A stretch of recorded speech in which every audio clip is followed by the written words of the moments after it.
Sehat semuanya? Puji Tuhan. Pagi ini saya mengajak anak-anak semuanya untuk memuji dan memuliakan nama Tuhan di rumah sambil kita berjoget-joget supaya kita tambah sehat dan terus memuji memuliakan nama Tuhan. Haleluya.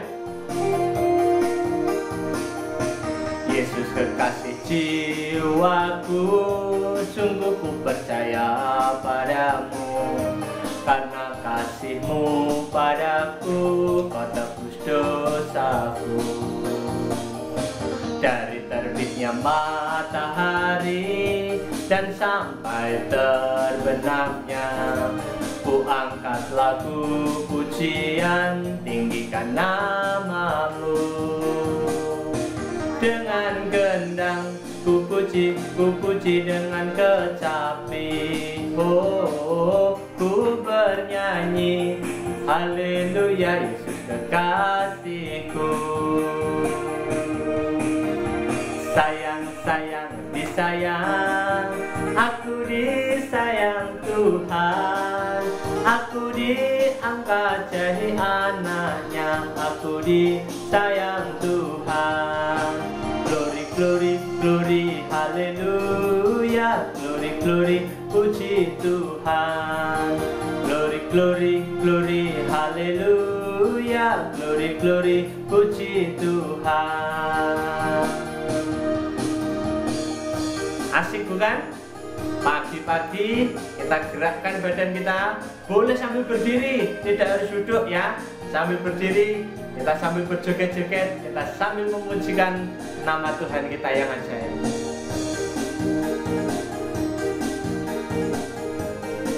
Sambil tepuk tangan juga boleh, silahkan.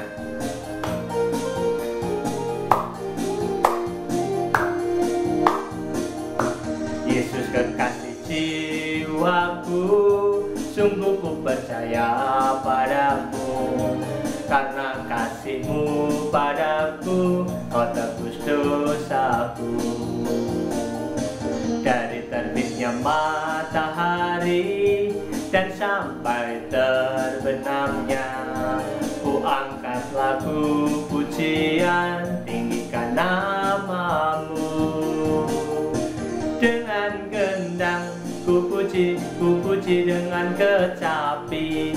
Oh, ku bernyanyi haleluya, Yesus kekasihku. Sayang, disayang, aku disayang Tuhan. Aku diangkat jadi anaknya, aku disayang Tuhan. Glory, glory, glory, haleluya. Glory, glory, puji Tuhan. Glory, glory, glory, haleluya. Glory, glory, puji Tuhan. Dengan gendang ku puji dengan kecapi. Oh, ku bernyanyi haleluya, Yesus kekasihku. Dengan gendang ku puji dengan kecapi. Oh, ku bernyanyi haleluya, Yesus kekasihku. Sayang, disayang, aku disayang Tuhan. Aku diangkat jadi anaknya, aku disayang Tuhan.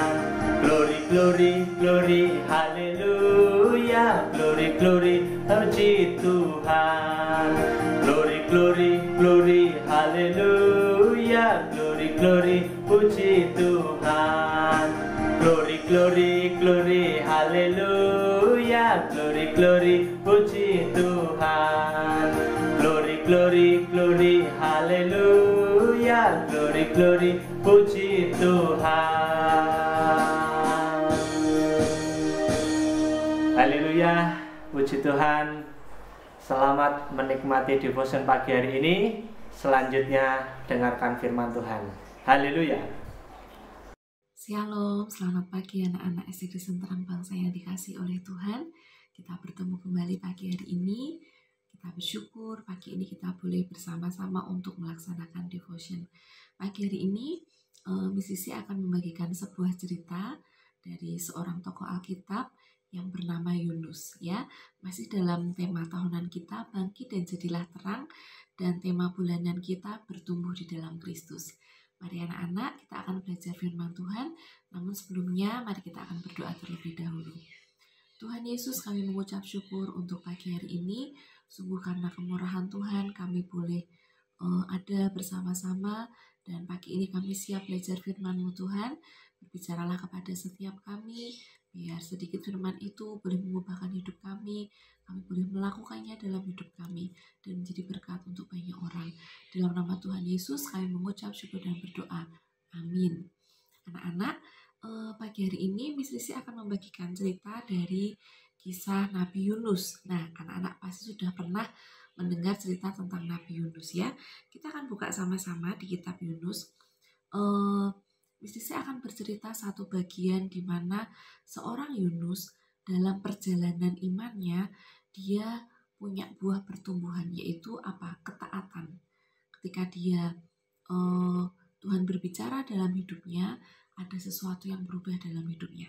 Anak-anak lihat, sama-sama kita buka di kitab Yunus. Yunus pasal 1 sampai Yunus pasal yang ketiga. Anak-anak bisa baca di rumah masing-masing, ya.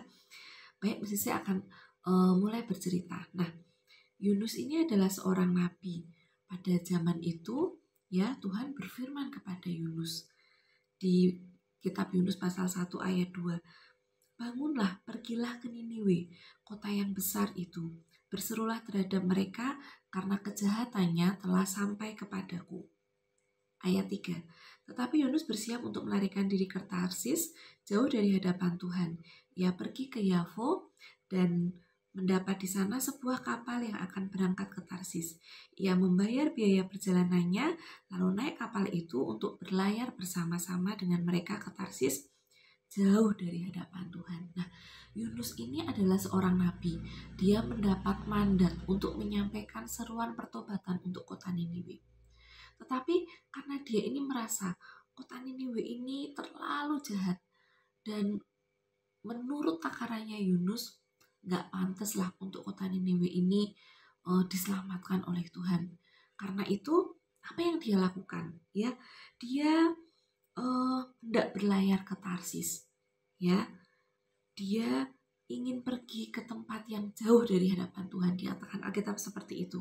Tapi apa yang terjadi, anak-anak? Ayat 4. Tetapi Tuhan menurunkan angin ribut ke laut, lalu terjadilah badai besar, sehingga kapal itu hampir-hampir terpukul hancur.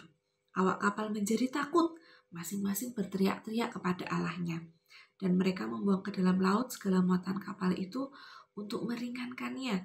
Tetapi Yunus telah turun ke dalam ruang kapal yang paling bawah dan berbaring di situ, lalu tertidur dengan nyenyak. Bayangkan, ketika kalian naik kapal ada badai, ya, hampir tenggelam, dan Yunus ini masih bisa tertidur nyenyak, gitu ya. Sampai kemudian datang nahkoda mendapatkan dia sambil berkata, "Bagaimana kamu bisa tidur nyenyak? Bangun, berserulah kepada Allahmu. Barangkali Allah itu akan mengindahkan kita, sehingga kita tidak binasa." Singkat cerita, mereka membuang undi, dan undi itu pun jatuh kepada Yunus. Lalu mereka bertanya, kira-kira seperti ini, "Siapa kamu? Dari mana asalmu? Kenapa kejadian ini menimpa kita?" Maka Yunus pun akhirnya menjawab mereka, "Angkatlah aku," di ayat 12, "campakkan aku ke dalam laut, maka laut menjadi reda dan tidak menyerang kamu lagi. Sebab aku tahu bahwa karena akulah badai besar ini menyerang kamu." Jadi Yunus ini ngerti, anak-anak. Karena dia nggak taat, maka Tuhan mengizinkan badai itu terjadi. Kapal itu hampir tenggelam. Bahkan ketika dibuang undi, ternyata memang ya karena Yunus kejadian itu terjadi. Di titik itu, puji Tuhannya, Yunus sadar, oh, ini karena kesalahanku, ketidaktaatanku. Maka dia berkata, "Campakkan aku ke dalam laut." Dan apa yang terjadi? Ketika Yunus dibuang ke dalam laut, dicampakkan ke dalam laut, angin ribut itu atau badai itu berhenti. Dikatakan, atas penentuan Tuhan datanglah seekor ikan besar yang menelan Yunus, di ayat 17, ya. Dan Yunus tinggal dalam perut ikan itu 3 hari 3 malam lamanya. Di pasal 2 dari kitab Yunus ini bercerita tentang doa ucapan syukur Yunus. Anak-anak bisa baca di rumah. Di dalam perut ikan itu Yunus merenungkan dan Yunus menyadari kesalahannya. Tidak selesai sampai di situ. Ketika dia tahu dia salah, ada sesuatu yang bertumbuh dalam hatinya. Oh, aku salah. Aku harus kembali melakukan yang benar, seperti yang disampaikan oleh Tuhan, seperti yang diperintahkan Tuhan. Apa yang terjadi anak-anak? Ketika ikan itu memuntahkan Yunus, Yunus kembali kepada panggilannya. Yunus kembali taat kepada Tuhan. Ada satu pertumbuhan yang luar biasa. Ketika dia salah, ketika Tuhan menegur dia punya respon hati yang benar. Dia mengerjakan kembali bagian yang seharusnya dia kerjakan. Apa yang terjadi anak-anak di pasal 3? Yunus betul-betul pergi ke kota Niniwe, diceritakan di situ, anak-anak bisa baca. Kemudian dia menyerukan pertobatan. Apa yang terjadi? Orang-orang Niniwe ini mendengarkan perkataannya Yunus. Mulai dari pemerintah pemimpinnya, sampai rakyatnya, bahkan hewannya, semuanya mendengarkan apa yang dikatakan Yunus. Mereka berdoa, berpuasa, mereka merendahkan diri di hadapan Tuhan. Dan apa yang terjadi pada akhirnya? Kota Niniwe diselamatkan oleh Tuhan. Lihat anak-anak, Yunus ketika dia tahu dia salah, dia menyadari kesalahannya, dia berbalik dari kesalahannya, tidak mengulangi lagi, tapi dia melakukan apa yang Tuhan katakan dalam ketepatan, dalam ketaatan. Ada anak-anak bisa melihat satu pertumbuhan di sini. Dari sebuah kesalahan, imannya bertumbuh, ketaatannya bertumbuh, dan pada akhirnya dia melakukan apa yang Tuhan katakan. Apa hasilnya anak-anak? Kota Niniwe diselamatkan oleh Tuhan. Anak-anak, seringkali kita ini melakukan sesuatu yang mungkin tidak berkenan di hadapan Tuhan. Mungkin kita tidak taat, tapi kita harus belajar anak-anak. Ketika kita tahu kita salah, Tuhan menegur kita melalui orang-orang di sekitar kita, melalui firman Tuhan. Mari belajar punya sikap hati yang benar seperti Yunus. Itu bagian kecil di mana kita sedang menunjukkan bahwa iman kita sedang bertumbuh dalam ketaatan, bertumbuh dalam kesetiaan kepada Tuhan. Kita akan membaca ayat hafalan kita bersama-sama anak-anak. Sebelum kita selesai, kita akan buka di kitab 2 Petrus pasal 3 ayat 8. Saya akan bacakan untuk kalian. Tetapi bertumbuhlah dalam kasih karunia dan dalam pengenalan akan Tuhan dan Juru Selamat kita, Yesus Kristus. Baginya kemuliaan sekarang dan sampai selama-lamanya. Amin. Tuhan Yesus memberkati kalian semua. Mari kita berdoa. Tuhan, terima kasih untuk pagi hari ini kami boleh belajar dari seorang Yunus. Ajari kami Tuhan terus bertumbuh dalam iman dan pengenalan kami akan Engkau. Ketika kami melakukan sebuah kesalahan, ketika Tuhan menegur kami, ajari kami punya respon hati yang benar seperti Yunus. Kami boleh bertobat, berbalik, dan melakukan apa yang berkenan di hadapan Tuhan. Terima kasih untuk pagi ini Tuhan. Berkati setiap kegiatan kami sepanjang hari ini. Tuhan Allah Immanuel yang menyertai kami. Dalam nama Tuhan Yesus kami mengucap syukur dan berdoa. Amin. Tuhan Yesus memberkati.